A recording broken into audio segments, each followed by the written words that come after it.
Sup, my dudes, Valk here. With the mini patch coming this weekend, I want to give you guys the top 5 teams before the mini patch hits. If it does hit, I believe it is coming, but who knows. I want to give you guys the top 5 teams, top 5 categories, whatever you want to consider it. But to me, this is my opinion on the top 5 teams, and I kind of want to talk about them and why I think they're so good. So, the very first one, in first place, to the surprise of nobody, I'm not even going to talk about it. I'm not going to tell you guys why. Spiritual sensitivity. You guys know why this is the best team. I don't need to explain it. I've explained it over and over again. You guys know.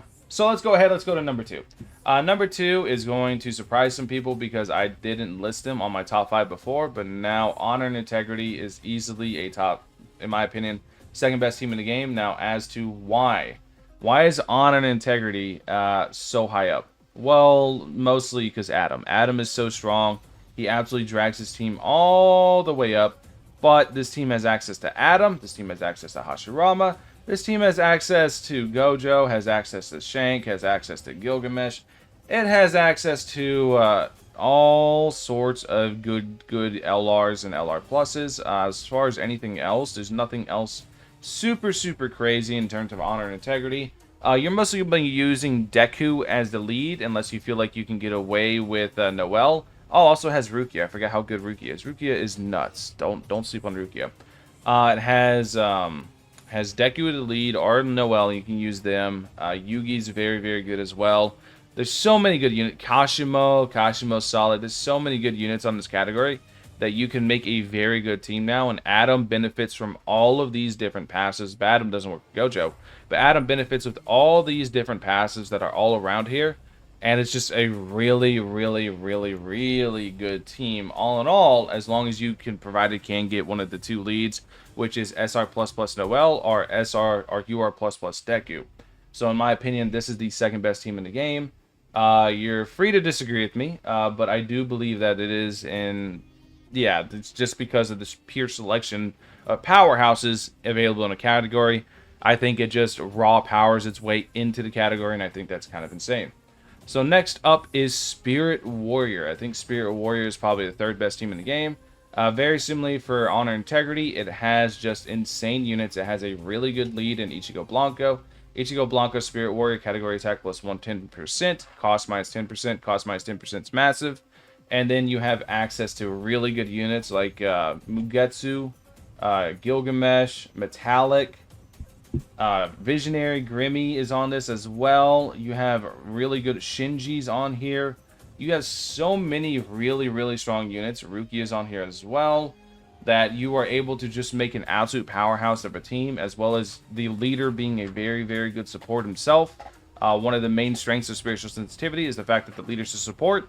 Ichigo Blanco applies White. White is one of the most powerful debuffs in the game. He's a very good support as well, and that's kind of what makes the team as good as it is.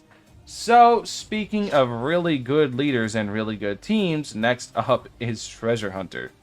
Treasure Hunter, very limited category, very small, but it has a bunch of powerful units. It has a bunch of really good units that you're able to actually utilize all together.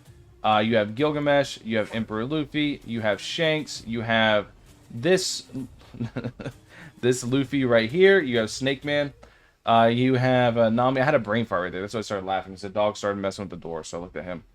You have Nami for money, so you have all sorts of really good stuff going on here. This category still could use a little bit more love. Let me make sure I don't have any other category highlighted. No, this is just Treasure Hunter. This category could use a little bit more love. It has a lot of opportunities for more units, but as it stands, it has really good leads in terms of just Gilgamesh and Shanks are both leaders for it, and both of those units were on my top 10 list.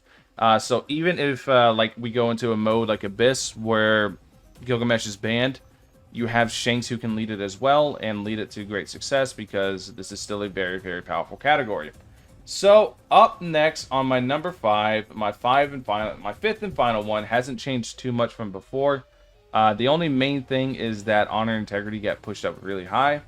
I think is Youth. I think Youth is insanely good right now. I think Youth is very strong, but it's mostly because Dark Flame Lovers lead, which is Power of Friendship. Power of Friendship, Dark Flame Lover is leading, but they're still all on youth. You could also use Power Reaper as the lead. You have a bunch of options in terms of lead. Yuta, Rias, Grimmy, Golden Wind here. UR plus Golden Wind is on this category as well. You have Noelle. Yeah, this is just an Tyranny is also here. This is an absolutely stacked category. There's a ton of very, very strong units here.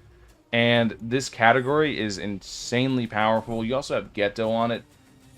This is just a really, really strong category. Tons of powerhouses. Just all in all, really, really good. Anyways, that's my top 5. Let me know, I guess, in the comment section below. Do you agree, disagree? If anything, post your own top 5. This is something we made as a community during one of my live streams.